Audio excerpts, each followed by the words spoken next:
Hello and welcome to This Week in Campbell Football. With head coach Mike Mincher, I'm Chris Ameyer, and as always, we're powered by Fred Anderson Toyota. Coach, for the second straight week, the ball game comes down to the final drive, and unfortunately for the second straight week, Campbell comes up just a little short. A close loss here at home against Stetson. Yeah, it was tough. It was tough to swallow that one. I felt like we was a better football team, and we kind of let that slip away. But again, we're in the process of learning how to win, and in that process, you got to learn when you got a team down early, 21-7 in the first quarter, you have to continue to play at that level. And I thought that the interception, we go in, defense all hyped up, and they got to go right back on the football field. You have to be prepared for that, and then they go down and get some points. And so, that right there is something that a winning football team, they understand. They understand that if they got that momentum, they're not going to give it back. They're going to continue to play hard and continue to play smart. And we let them hang around, and they just hung around. So you got to give them a lot of credit. They never gave up. They never really got out of what they was doing. And so you got to give Stetson and the coaching staff over there a lot of credit of just staying in the moment and staying in the game, and exactly what we teach, and they did that, and again, they made more plays than we made down in the stretch of the game, and so it's a learning experience. And like I said earlier, when we was winning them games, we still learning how to win. It's great to learn when you're winning. But at the same time, every lesson each week is a valuable lesson for this football team and where we're going. It was a cold day for the last conference home game of the year here at Barker Lane Stadium, and here are the highlights from Campbell versus Stetson. Military Appreciation Day on a cold, windy afternoon in Bowie's Creek as Campbell took on Stetson, and it was a rude introduction.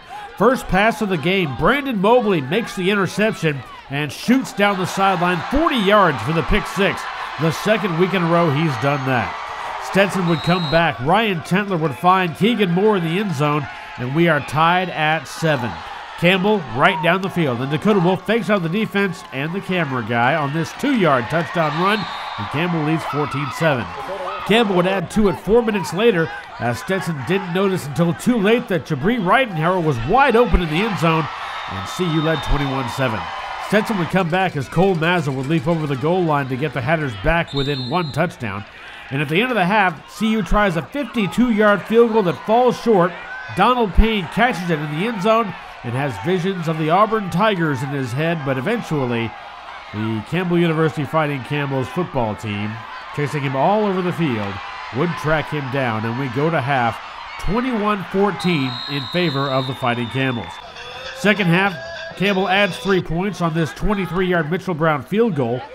Stetson would get into striking distance just 1 play later as Tentler hits Moore for his second touchdown, this one from 80 yards out, and it's a 24-21 ball game. Stetson would get the ball back, though, and on 4th and 5 with 4 minutes to go, Tentler finds Rob Coggan open down the sideline, and the Hatters take the lead 28-24. Dakota Wolf would drive the team down the field 71 yards to the Stetson 14, and with 16 seconds left, he goes for Austin Fleming. The ball tipped out of his grasp and intercepted by Ryan Powers at the goal line. He hits the turf, and Stetson comes from behind and beats Campbell 28-24. Wolf led the offensive attack as Campbell gained over 240 yards on the ground and over 370 total offensive yards. Campbell held the ball almost twice as long as the Hatters, but in the end, Campbell's dreams of a PFL championship take a big hit. Though it's not impossible for them to win the conference, they do need to get some help, though. Coach, you got 3 games left, still a lot of season out there, but your final 2 games of the year are both conference games on the road at Jacksonville and at Dayton, 2 very tough tests against 2 of the better teams in this conference. But you have 1 last home game. You step out of conference to take on Missouri Baptist this Saturday at 1 o'clock, but it's senior day. And gosh, this bunch of seniors have really ridden the football roller coaster. They started on top, went through some rebuilding, and now getting some success again. Too many of them to list individually, but gosh, as a whole, they've really set the foundation for something special.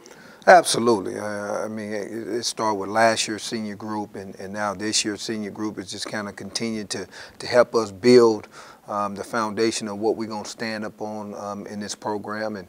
And I told them they have the ability to be the best senior group that ever came through Campbell University with the best record that ever was posted. So they got an opportunity to do that in conference, and what better way to end your career going 6-2 in conference and really finishing in second place there. So it's a great opportunity, and they looking forward to that. And of course, they're looking forward to this last home game against Missouri Baptist, and hopefully we can send them off with a win.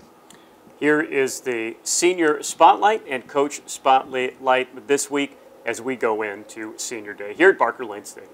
Matt Farris, linebacker, Chicago, Illinois.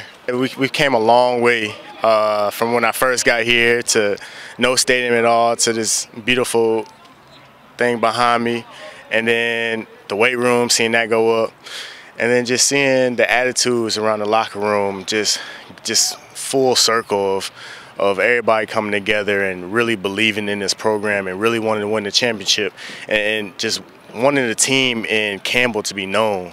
Luke Hill, coach in Virginia, linebacker. It feels great. I wanted to step up this year. I didn't have such a great year last year, but I knew my role would be bigger this year, and I'm just glad I could help the team and just play a bigger role for this team. It's a pretty big deal. I'm glad these guys have stayed, and I mean, there's only me, Dalton Brown, and Adam Lutz were the guys that didn't redshirt, and the rest were redshirt seniors. But it means a lot for us guys to lead, and I see this place grow and become a real Division I football program. Jonathan Hodges, linebackers coach and director of football operations. My job here is multifaceted. Obviously, coaching the linebacker position, I got a great group of guys that I get a chance to work with. Day in, day out, putting in and different things with them, getting to work with them on honing their skills, and then also doing our operations, travel, making sure our guys' academics and everything are squared away. So that there's a lot that's involved on the other side that a lot of people don't get to see. How hard is it moving 100 people around the country? It's a task. It's a small army. Whether we take buses or if we fly, it's challenging to make sure that you've got everybody, making sure that everybody's accounted for everywhere you go, making sure they've got everything that they need. It's like moving a small army or in this sense a small city. It's good to see it pay off this quickly. Obviously the last couple of weeks we've had some stumbles that obviously can't be foreseen, but it's good to see these guys have the success this quickly after only being here for about 18 months. Coach, it's a different part of scheduling than you're usually used to. You step out of conference and take on a non-conference opponent for your final home game of the season. What do you want to get accomplished against Missouri Baptist this Saturday? We want to win. I mean, we got to get back in the win column. At the end of the day, that's really what it's all about.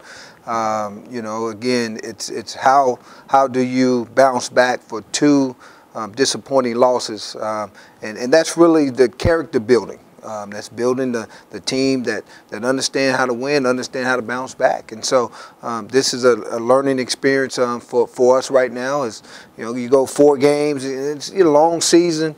You're gonna have stretches of bad stuff, good stuff. How do you come back out of the bad stuff? And what better way to do that than this Saturday?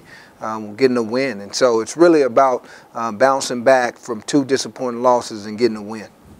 It will be the final home game of the regular season here for CU, and of course Senior Day. Make sure you come out and support these Campbells in the fantastic year that they're having. That'll do it for this week in Campbell football. For Coach Mike Minter, I'm Chris Haymeyer saying so long, and we'll see you next week on This Week in Campbell Football.